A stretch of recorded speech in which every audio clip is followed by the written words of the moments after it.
맨 1492년 크리스토퍼 콜럼버스가 바다를 건넜습니다. 그런데 혹시 수험생 여러분, 이런 생각 해본 적 있나요? 어떤 생각이요? 그 수많은 역사적 탐험가들 중에서 유독 콜럼버스의 기록만 우리가 그토록 생생하고 아주 정확하게 기억하는 이유 말이에요. 아, 그렇죠. 확실히 콜럼버스의 기록이 독보적이긴 하죠. 네, 그런데 그게 그의 관찰력이 뛰어나서가 아니라 단순히 그 금속 조각 몇 개 때문이라면 어떨까요? 오, 금속 조각이요. 활자를 말씀하시는 거군요. 맞습니다. 오늘 심층 분석 시간에서는 단순한 영어 텍스트 하나를 넘어서 기술이 어떻게 역사의 진실을 결정하는지 파헤쳐 볼 겁니다. 네, 그리고 그 과정이 수능 영어 시험지에 어떻게 아주 교묘하게 숨어 있는지도 같이 뜯어볼 예정이죠. 그렇습니다. 안녕하세요, 여러분. 오늘 우리가 아주 철저하게 해보아할 자료는 바로 2026 학년도 3월 고2 모의고사 35번 지문과 그 슬라이드 노트입니다. 우리가 흔히 그 마셜 맥루한의 미디어가 곧 메시지다. The medium is the message. 이 말을 자주 인용하잖아요. 네네, 아주 유명한 명제죠. 오늘 다룰 지문이 바로 그 거대한 철학적 명제를 수능 영어의 논리적 틀 안에 완벽하게 압착해 놓은 텍스트입니다. 와, 철학적 명제를 수능 영어로 압축했다. 벌써부터 막 기대가 되는데요. 학생들은 보통 시험장에서 이 지문을 마주하면 단순히 해석에 매달리거든요. 하지만 출제자들은 사실 여러분의 인지심리학적 허점을 노리고 이 문항을 설계했습니다. 맞아요. 특히 35번 그 흐름과 무관한 문장 찾기 유형에 딱 진입하면 타임어택의 압박이 엄청나잖아요. 그렇죠. 시간이 없으니까 마음이 급해지죠. 네, 그 압박 쪽에서 우리의 뇌는 전체적인 구조를 보는 대신에 막 그럴싸한 스토리를 지어내려고 하거든요. 아는 단어 몇 개를 조합해서 나만의 소설을 쓰는 겁니다. 아주 정확한 지적입니다. 그게 바로 출제자가 파놓은 함정이죠. 그래서 오늘의 미션은 그 함정에서 빠져나오기 위한 논리적 흐름, 즉 logical flow의 완벽한 마스터입니다. 수능 출제자들이 어떻게 매력적인 오답을 던져놓고 여러분의 뇌를 속이는지 그 메커니즘을 오늘 적나라하게 보여드릴게요. 좋습니다. 그럼 바로 지문으로 들어가 볼까요? 네, 자, 글의 방향을 결정짓는 첫 문장, core thesis부터 보겠습니다. 제가 또박또박 한번 읽어볼게요. Standardization of information was an effect of printing, since it allowed exact reproduction of information in a way that manuscript copying did not. 네, 이 문장 아주 중요합니다. 수험생 여러분, 이해를 돕기 위해서 제가 비유를 하나 들어볼게요. 그 친구가 필기한 노트를 손으로 일일이 베꼈을 때랑 그냥 스마트폰으로 사진을 찰칵 찍어서 공유할 때의 차이랄까요? 와, 진짜 딱 맞는 비유네요. 손으로 쓰면 실수가 생기지만 사진은 원본 그대로니까요. 맞아요. 자, 그럼 이 문장에서 우리 수험생들이 수능적으로 가장 주목해야 할 포인트가 도대체 무엇일까요? 이 문장을 읽고 머릿속에 정보, 표준화, 인쇄술, 복제 이런 단어들의 사전적 의미만 막 둥둥 떠다닌다면요. 네네. 그건 출제자가 파는 첫 번째 함정에 아주 제대로 빠진 겁니다. 수능 영어를 지배하는 논리의 핵심은 단어의 단순한 나열이 아니라 바로 역학관계거든요. 역학관계요? 네, 이 첫 문장이 지문의 메인 논리축, 즉 러지컬 엑시스를 굳건하게 세우고 있습니다. 바로 프린팅, 인쇄술이라는 원인이 스탠다드자이제이션, 정보의 표준화라는 결과를 낳았다는 인과관계의 선언인 거죠. 아, 원인과 결과, 여기서 exact reproduction, 정확한 복제라는 표현이 눈에 띄네요. 맞습니다. 아주 핵심적인 키워드죠. 결국 인쇄술이 정보의 표준화를 가져올 수 있었던 이유가 뭡니까? 바로 정확하게 똑같이 만들어내는 능력 때문이라는 거잖아요. 그렇죠. 그리고 글쓴이는 이 능력을 과거의 매뉴스크립트 카핑, 즉 사람이 일일이 손으로 베껴 쓰던 필사 방식과 대치시키고 있는 겁니다. 그런데 중간에 since라는 단어가 있잖아요. 많은 학생들이 이 since를 보면 기계적으로 뭐뭐 이래로 이렇게 떠올리지 않나요? 아, 맞아요. 진짜 많이들 그러죠. 아니면 부사절의 용법을 막 문법적으로 분석하려고 들거나요. 하지만 고난도 독해에서 since는 전체 구조의 하중을 견디는 기둥 역할을 합니다. 기둥 역할이요. 문법이 아니라 논리적인 기둥이라는 말씀이시군요. 네, 인쇄술이 왜 정보혁명을 일으켰는가? 이 질문에 대해서 글쓴이는 since를 통해 완벽히 동일한 복제본을 무한정 찍어낼 수 있는 물리적 특성 때문이라고 논리적 쐐기를 딱 박는 겁니다. 즉, 이유를 설명하는 부사절인 거죠. 그러니까 이 글은 무슨 문학적인 감상을 나누는 게 아니라 아주 건조하고 명확하게 미디어의 형태, 미디어 포맷이 정확성, 애큐레시를 결정한다 이 명제를 딱 던지고 시작하는 거군요. 완벽한 분석입니다. 자, 이렇게 견고하게 주제를 세워뒀으니 이제 독자를 설득할 강력한 증거를 들이밀 차례입니다. 증거가 필요하죠. 글쓴이가 이 주장을 역사적 스케일로 확장하기 위해서 두 명의 거물급 인물을 소환하는데요. 첫 번째 케이스, 더 매뉴스크립트 이라, 즉 인쇄술 이전의 필사시대를 보여주기 위해 마르코 폴로가 등장합니다. 제가 읽어볼게요. Polo's narrative was copied in about 150 different manuscripts, with so many differences that we're not sure which version is authentic. 네, 1295년 아직 활자라는 혁명이 도래하기 훨씬 전의 이야기죠. 수험생 여러분, 여기서 주목해야 할 것은 150 different manuscripts라는 아주 구체적인 수치입니다. 150번이나 사람의 손을 거쳐 필사되었다는 뜻이죠. 네, 맞습니다. 150번이요. 와, 150번이요. 진짜 상상만 해도 끔찍하네요. 우리가 정보의 변질을 이야기할 때 흔히 말전하기 게임을 떠올리잖아요. 아, 예능 프로그램에서 자주 하는 그거요. 네네, 그거요. 열몇만 거쳐도 원래 단어가 뭔지 원본의 의미가 완전히 왜곡되는데 중세시대 수도사들이 어두운 촛불 아래서 막 졸면서 혹은 자신의 종교적 신념에 맞춰서 슬쩍 단어를 바꾸면서 150번을 베꼈었다고 생각해 보세요. 하하, 정보의 오염은 뭐 피할 수 없는 필연적일 수밖에 없었겠네요. 네, 진짜 혼돈 그 자체였겠죠. 정확히 그 현상을 지문이 묘사하고 있습니다. 인간의 개입이 늘어날수록 엔트로피, 즉 무질서도가 막 증가하는 것이죠. 여기서 글쓴이가 사용한 인과관계 구문을 주의 깊게 보셔야 합니다. with so many differences that we're not sure. 이 부분 말씀이시죠? 이른바 so that 구문이네요. 네, 맞습니다. 차이가 너무 많이 누적된 결과 우리는 무엇을 잃게 되었습니까? 확신이죠. 어떤 판본이 진짜 원본인지, 즉 무엇이 어센틱한지 전혀 알 수 없게 되어버린 겁니다. 와, 방금 아주 중요한 단어를 짚어주셨어요. authentic.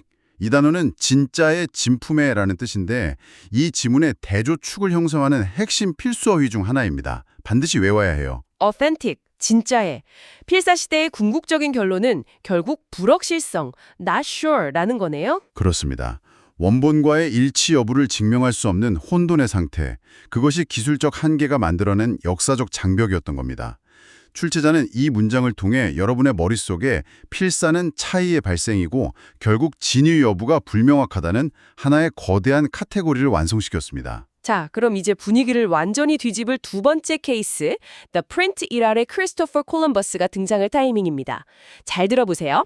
In contrast, there is only one version of Christopher Columbus's letters about the exploration of the Caribbean in the 1490s, since they were fixed in printed form and widely distributed at the time they were written. 자, 수험생 여러분, 방금 문장이 시작될 때 in contrast, 반면에 라는 표현이 쓰였습니다. 네, 대조를 나타내는 연결사죠. 수능 영어를 분석할 때 이런 대조 연결사는 단순한 접속사가 아닙니다.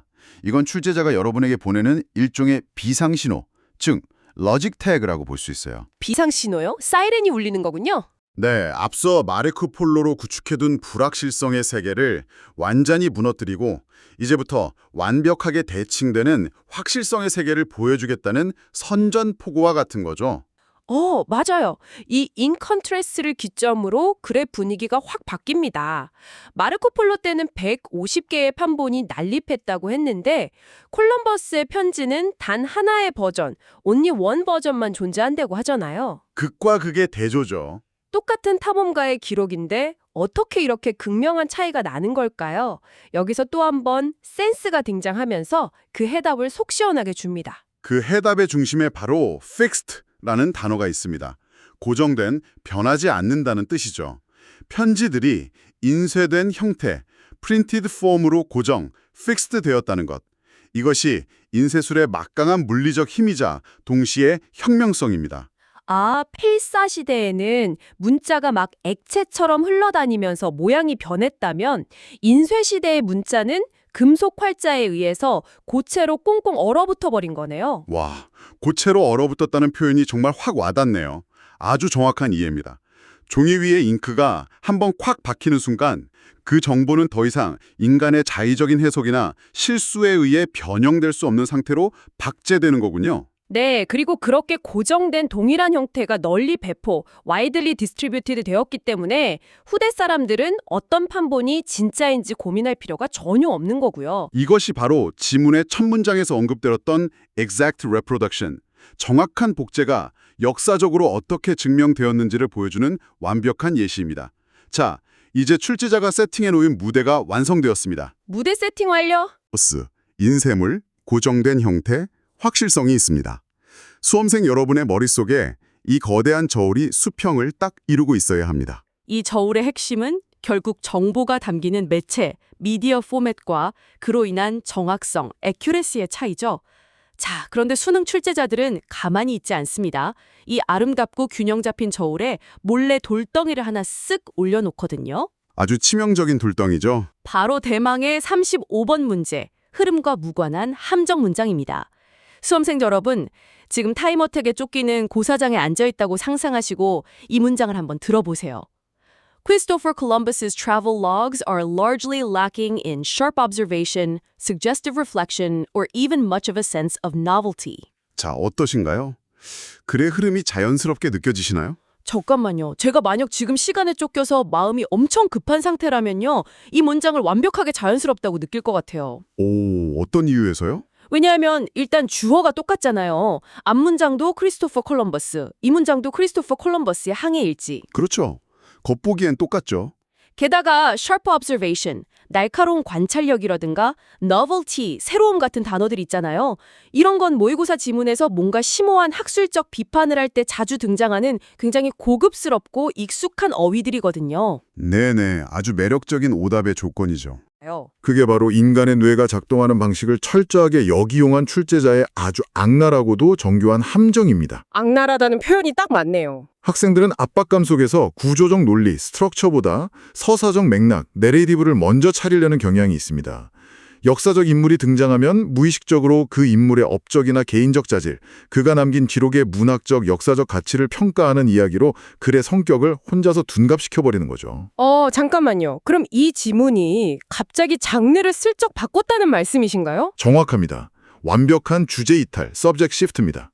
우리는 방금 전까지 메인 논리축, 메인 엑시스 위에서 아슬아슬한 줄타기를 하고 있었습니다. 그 축의 Y축은 매체의 형태, 즉 필사 대 인쇄였고요. X축은 정보의 정확성, 불확실성 대 확실성이었습니다. 네, 매체와 정확성의 관계였죠? 콜럼버스가 대단한 철학자라서 그의 기록이 하나만 남은 게 아닙니다. 단성이 인쇄소에 들어갔기 때문에 그 물리적 형태 덕분에 살아남은 것이죠. 아, 그러니까 정보의 질이나 수준, 내용의 깊이 같은 건 애초에 이 저울의 측정 대상이 전혀 아니었던 거군요. 그렇습니다. 그런데 이 함정 문장은 갑자기 제3의 축, Z축을 불쑥 끌고 들어옵니다. 바로 내용의 질적 수준, 컨텐트 퀄리티라는 축이죠. 매체가 무엇이냐를 논하다가 갑자기 그 매체 안에 담긴 컨텐츠가 얼마나 참신하고 날카로운지를 문학 비평가처럼 뜬금없이 평가하기 시작합니다. 와, 듣고 보니 정말 소름 돋네요. 이건 명백한 논리적 탈선입니다. 콜럼버스라는 명사, 그리고 그럴싸한 고급 어휘들의 후광 효과에 눈이 멀면요. 글의 본질적인 저울이 엉뚱한 방향으로 기울어지고 있다는 사실을 인지하지 못하게 됩니다. 어휘에 속지 말고 글의 저울이 어디로 기울어져 있는지 정확히 보셔야 합니다. 겉모습은 같은 콜럼버스 이야기를 하는 척하면서 다루고 있는 차원을 완전히 비틀어버렸어요. 콜럼버스 편지의 물리적 보존 방식에 대해 진지하게 다큐멘터리를 찍고 있었는데 갑자기 근데 그 편지 내용 솔직히 좀 노잼 아니야? 라면서 예능 프로그램으로 채널을 확 돌려버린 격이네요. 하하, 아주 훌륭한 비유입니다. 채널이 돌아갔다는 거, 수능 35번 문제의 본질은 결국 단순한 단어 맞추기가 아닙니다. 논리적 카테고리, logical 카테고리 맞추기입니다. 논리적 카테고리요? 네, 아무리 앞문장과 똑같은 명사가 등장하고 화려한 수식어가 덧붙여도 그 문장이 지문의 메인 논리축인 매체와 정확성이라는 범주를 벗어난다면 가차없이 잘라내야 합니다.